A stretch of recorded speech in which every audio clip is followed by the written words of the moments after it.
3 IFSകാരടക്കം സംസ്ഥാന വനം വകുപ്പിലെ 8 ഉന്നതരുടെ വിചാരണയ്ക്കുള്ള നടപടികൾ അടുത്ത 17-ന് തുടങ്ങാൻ പോകുന്നു. മലയാറ്റൂർ ആനവേട്ട കേസിലെ പ്രതികളെ കസ്റ്റഡിയിൽ തല്ലിച്ചതച്ചതാണ് ക്രൈംബ്രാഞ്ച് ഇവർക്കെതിരെ കുറ്റപത്രം നൽകിയത്. ഈ കേസിലെ മുഴുവൻ പ്രതികൾക്കും സമൻസ് അയക്കാൻ തിരുവനന്തപുരം CJM കോടതി നിർദ്ദേശിച്ചു കഴിഞ്ഞു. ഇതാദ്യമായാണ് സർക്കാർ വകുപ്പിലെ ഇത്ര ഉന്നതർ IFS റാങ്കിൽപ്പെട്ട 3 പേർ ഒറ്റയടിക്ക് ക്രിമിനൽ കേസിൽ കുരുങ്ങുന്നത്. ഇവരുടെ ഭീഷണികൾക്ക് വഴങ്ങാതെ തിരുവനന്തപുരത്തുള്ള സ്വദേശി അജി ബ്രൈറ്റ് 10 വർഷത്തോളം നടത്തിയ നിയമ പോരാട്ടമാണ് കേസിനെ ഇവിടെ എത്തിച്ചത്.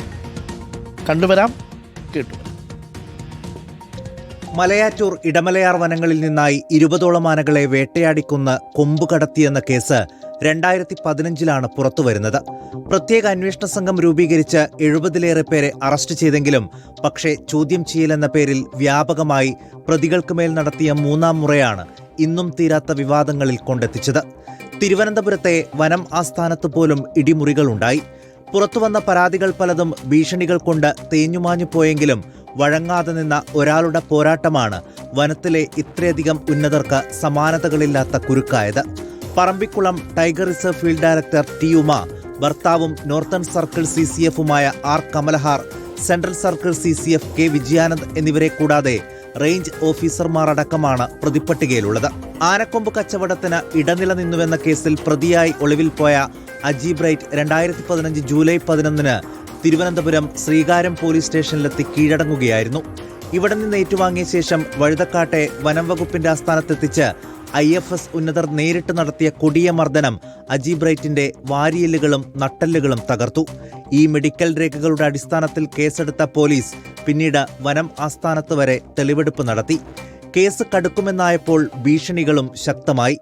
ജാമ്യത്തിൽ പുറത്തിറങ്ങിയ ശേഷം ജീവൻ അപകടത്തിലാകുമെന്ന ഘട്ടമെത്തിയപ്പോൾ അജി ബ്രൈറ്റിന്റെ കുടുംബം ഇടപെട്ട് ജാമ്യം റദ്ദാക്കി വീണ്ടും ജയിലിലേക്ക് അയക്കേണ്ടി വന്നു. 2.5 വർഷത്തോളം ഇങ്ങനെ സ്വയം വരിച്ച തടവിന് ശേഷം 2018 മെയ് മാസത്തിൽ പുറത്തിറങ്ങിയപ്പോൾ തമിഴ്നാട്ടിലെ വനം കേസുകളിൽ പോലും പ്രതിയാക്കപ്പെട്ടു. പശുവിനെ വളർത്തി ഉപജീവനം കഴിക്കാൻ പാടുപെട്ടപ്പോൾ CBIയും EDയും വരെ തേടിയെത്തി. പലവട്ടം ഹൈക്കോടതിയെയും സമീപിക്കേണ്ടി വന്നു.